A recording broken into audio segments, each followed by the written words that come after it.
We have in this panel 2 emotional authorities and 1 sacral authority. So what I would love to do is explore that as how the, how your decision-making authority kind of gets wrapped up in the whole process of really connecting with what is correct for you. Alexander, I'm going to start with you as a sacral authority. Is this something you can elaborate on in terms of a couple of things, like not only, how it shows up and how you respond to that to move forward, but also given that your sacral authority can be in the moment, right? Can give you a response immediately.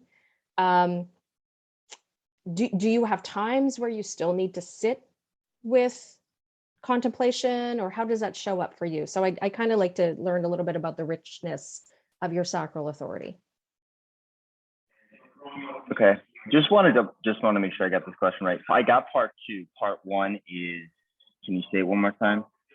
So part 1 is just elaborating a little bit about the sacral authority itself, and like, so and how that shows up for you, how your knowingness really shows up more than just bananas.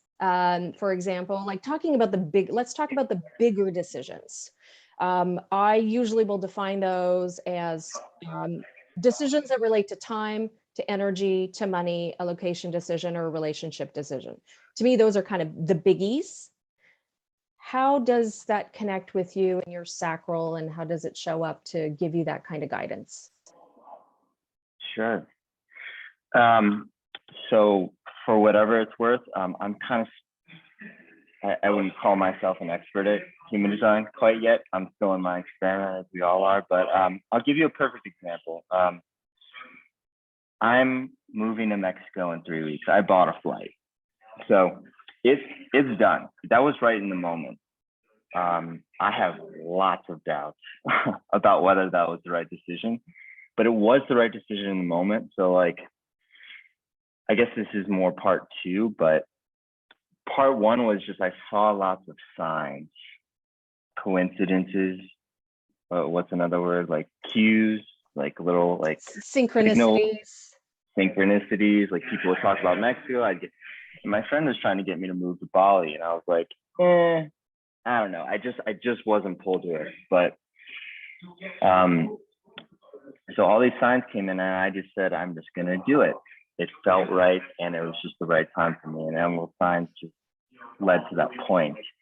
Now I'm kind of at the point where it's like, it was right for the moment, but it's confusing to me whether it's right now. And so my mind really turns on about this stuff. But like, I guess the way for me to confirm if it's right now is for it to continuously just keep asking myself, or have someone ask me. Because with the sacral, I mean, again, I'm so new to this, I'm still trying to figure it out myself, but I think it's right in the moment. That doesn't mean like that it could be different tomorrow. It could be later, different. It could be different tonight. I mean, and you just have to be okay with that, that things can and will change.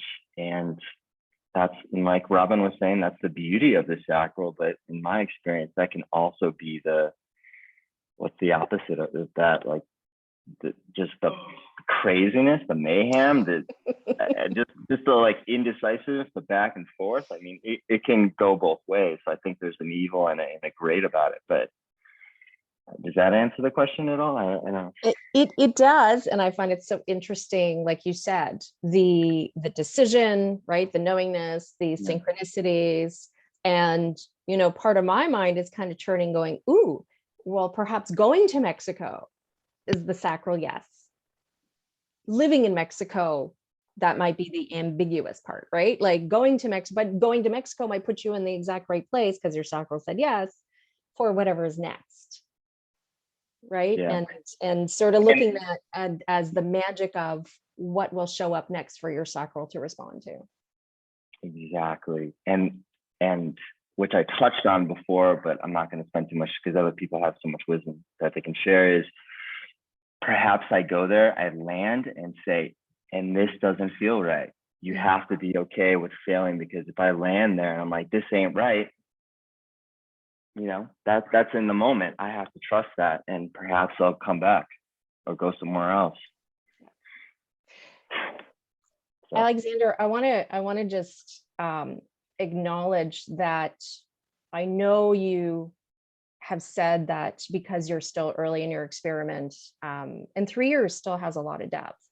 You do have a lot of wisdom because you are absolutely coming from the perspective of the observer, and you know, just kind of like, hey, this is really an exercise of going with the flow, right, with your sacral.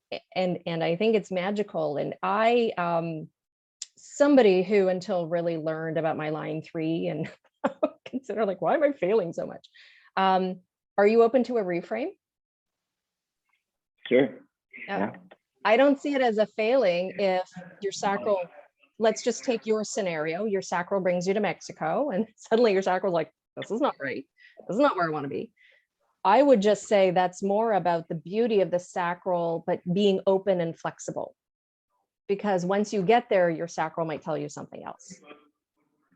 Right. And I'm using your example as sort of a broader perspective for those tuning in and those really trying to kind of tap into the sacral and their inner GPS. Is the way I see it is that's perfect and that's beautiful, because like you said, you could go to Mexico and you could land and go, this is not correct. But then once you're in Mexico, you get the signs for the next step that is absolutely perfect and correct. And I mean, from my perspective, listening to you, I don't hear that as failing. I hear that as simply your sacral's going, I'm taking you where you need to go. I'm showing it to you step by step by step. Yeah, so it's feedback. It's yes, feedback. Totally. It's the GPS, as Jack Canfield said. You know, you don't need to see the whole trail. You just see one step in front of you, and you go from coast to coast and you figure it out step by step. Absolutely. And my design is looking to going, wow, what an adventure. How much fun is that? I'm a 3 profile too, so I get it. Yep. 1-3 in my first 30 years, so I get it. Awesome. Thank you so much for sharing. That was great.